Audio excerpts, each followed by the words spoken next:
इस वीडियो में हम कैपेसिटेंस ऑफ ए कैपेसिटर पे बात करेंगे।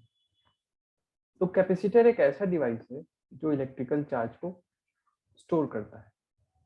और कैपेसिटेंस के बारे में बात करें तो ये it measures the capacity to hold electrical charge, यानी कितना वो कैपेसिटर चार्ज को स्टोर करेगा, उसकी जो कैपेसिटी है उसको हम कैपेसिटेंस से डिफाइन करते हैं।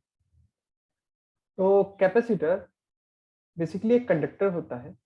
कैपेसिटर बेसिकली एक कंडक्टर होता है। ये कई शेप्स एंड साइज में आता है, जैसे कि इसको आप पैरेलल प्लेट कैपेसिटर भी हम डिफाइन करते हैं, और स्फेरिकल कैपेसिटर भी डिफाइन होते हैं, और सिलिंड्रिकल कैपेसिटर भी डिफाइन होते हैं। पर हम इस वीडियो में पैरेलल प्लेट कैपेसिटर को लेके चलेंगे। तो एक पैरेलल प्लेट कैपेसिटर अगर हम लेते हैं, ये दो बेसिकली कंडक्टर्स हैं जो कि कुछ दूरी पे रखे हुए हैं, और इसको हम कनेक्ट कर देते हैं एक बैटरी से, जिसका पोटेंशियल डिफरेंस कैपिटल V है। ये कनेक्ट कर दिया हमने इसको बैटरी से। तो क्या होगा कि इस बैटरी के कनेक्शन से ये कैपेसिटर चार्ज हो जाएगा। तो जैसे कि ये हायर टर्मिनल है, हायर पोटेंशियल का, तो यहाँ पे जो पोटेंशियल डिफरेंस होगा दैट इज कैपिटल V, और ये लोअर पोटेंशियल है तो इसको हम 0 ले लेते हैं। तो हायर पोटेंशियल जो होगा ये इस प्लेट को एक्स्ट्रा पॉजिटिवली चार्ज कर देगा।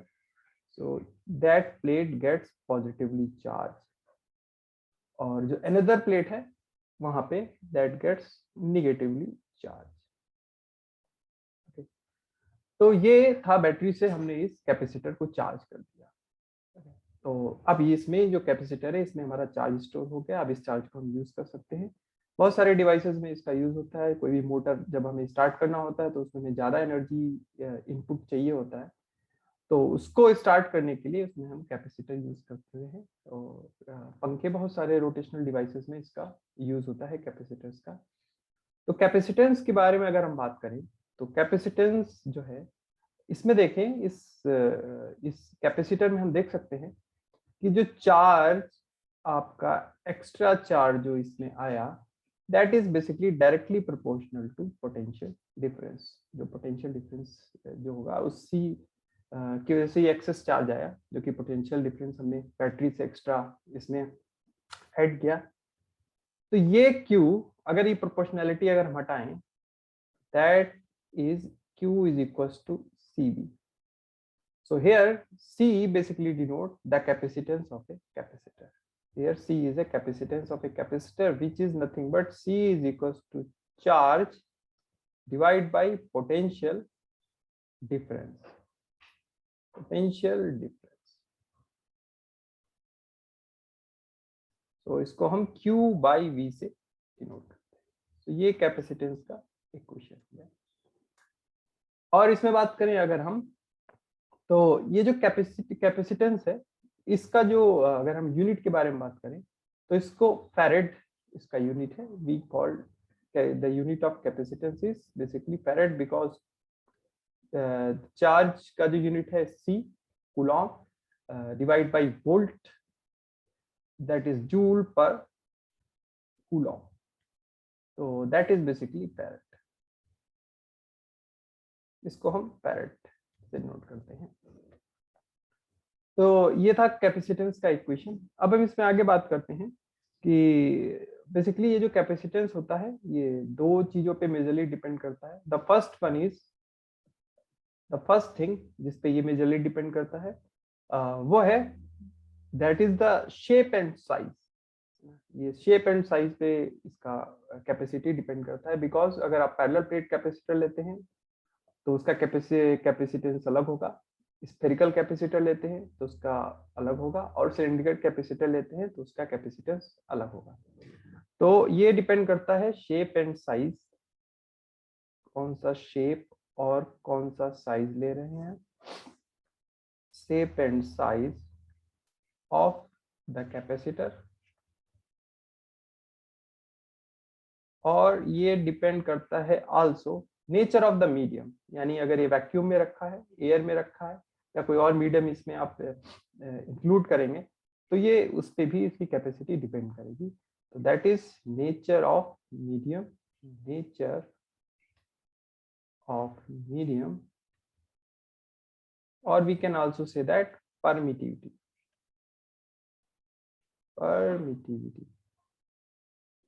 तो मेजरली इन दो चीजों पे इसका डिपेंडेंसी रहता है।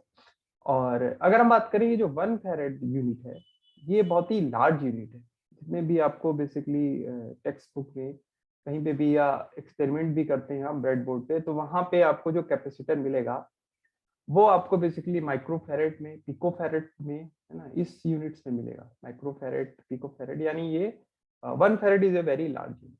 तो इसको समझने के लिए जरा हम देखते हैं कि भाई अगर आपको 1 फैरेड का कैपेसिटर बनाना है तो उसका साइज क्या होगा, कितना बड़ा आपको वो कैपेसिटर बनाना पड़ सकता है।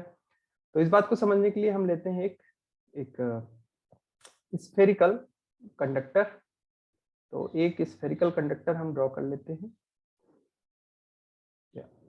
एक स्फेरिकल कंडक्टर लेते हैं। ओके, तो जैसा कि आपको पता है कि भाई कंडक्टर के इनसाइड तो फील्ड होगी नहीं, जो भी एक्सेस चार्ज होगा वो इसके सरफेस पे होगा। तो इसको कर देते हैं हम पॉजिटिवली चार्ज। ओके, तो कुछ इस तरीके से फील्ड लाइन होगी इसमें बाहर की ओर। अंदर तो कोई फील्ड होगी नहीं क्योंकि ये एक स्फेरिकल कंडक्टर लिया है हमने। ठीक है, तो ये कुछ इस तरीके से फील्ड लाइन होगी। ओके, तो इसका जो पोटेंशियल होगा, है ना, किसी पॉइंट पे अगर आप बाहर इसका अगर आप पोटेंशियल डिफरेंस देखें किसी भी पॉइंट पे, तो that is V is equals to Q upon 4 pi epsilon naught R। Okay, तो ये इसका बेसिकली पोटेंशियल डिफरेंस हो गया। अब इसमें हमें देखना है कि भाई कैपेसिटेंस इसका कितना होगा। तो C is equals to Q upon V। तो ये हमको देगा Q divide by Q upon 4 pi epsilon naught R। तो यहाँ पे हम देखें भाई Q से Q कट गया, तो ये आ गया हमारा 4 pi epsilon naught R। Okay, तो ये हमने पहले इसका पोटेंशियल डिफरेंस निकाला which is Q upon 4 pi epsilon naught R। R basically इसका रेडियस है। तो एग्जैक्टली इस सरफेस पे, यानी किसी भी चार्ज को अगर आप इसकी सरफेस तक लेके आते हो तो इसका आपको इतना पोटेंशियल डिफरेंस आपको मेजर होगा। और यहाँ से हमने निकाले कैपेसिटेंस। तो हमने देखा कि भाई इसका जो कैपेसिटेंस है that is basically is directly proportional to its radius. C is directly proportional to its radius। तो यहाँ पे अगर हम 1 फैरेड का अगर हम कैपेसिटर यूज करते हैं, 1 फैरेड का अगर हम कैपेसिटर यूज करते हैं, तो उसके लिए जो रेडियस होनी चाहिए वो हम जरा निकालते हैं। तो C is equals to R is equals to C upon 4 pi epsilon naught. 4 pi epsilon naught का जो वैल्यू लेते हैं that is 9 into 10 raised to the power 9।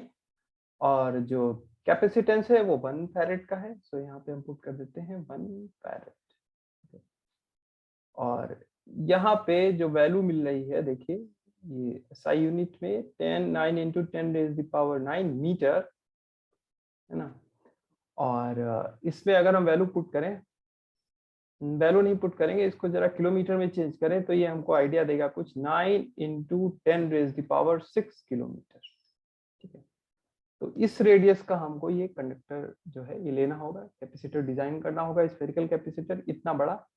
और जहां तक अर्थ का जो रेडियस है वो 6 into 10 raised to the power 3 kilometre है। तो आपको देखना कि अर्थ के साइज से भी कम से कम 1500 टाइम्स आपको लार्ज कैपेसिटर बनाना होगा जिसका कैपेसिटी 1 फैरेड है। इसलिए इन जनरली आपको जो कैपेसिटर हम यूज करेंगे वो that is basically micro farad में लेते हैं। माइक्रो फैरेड से पिको फैरेड तक इसका यूनिट ले लेते हैं, है ना। और कैपेसिटेंस की स्ट्रेंथ को बढ़ाने के लिए हम बेसिकली कैपेसिटर्स को कॉम्बिनेशंस में ऐड करते हैं और इसमें डाइलेक्ट्रिक मीडियम भी फिल करते हैं। तो इनको सीरीज या पैरेलल में इनकी कैपेसिटी इंक्रीज या रिड्यूस कर सकते हैं, और डाइलेक्ट्रिक मीडियम इंसर्ट करने से भी इसका कैपेसिटेंस हम बढ़ा सकते हैं। तो इस वीडियो में इतना ही। इसमें हमने भाई बात की कि भाई कैपेसिटेंस क्या होता है, कैपेसिटर का क्या होता है, और इसकी यूनिट के बारे में बात किया। तो ये इंट्रोडक्टरी लेक्चर था कैपेसिटेंस पे। Thanks for watching this video. इससे रिलेटेड कोई क्वेरी हो तो जरूर बताएं। Thank you.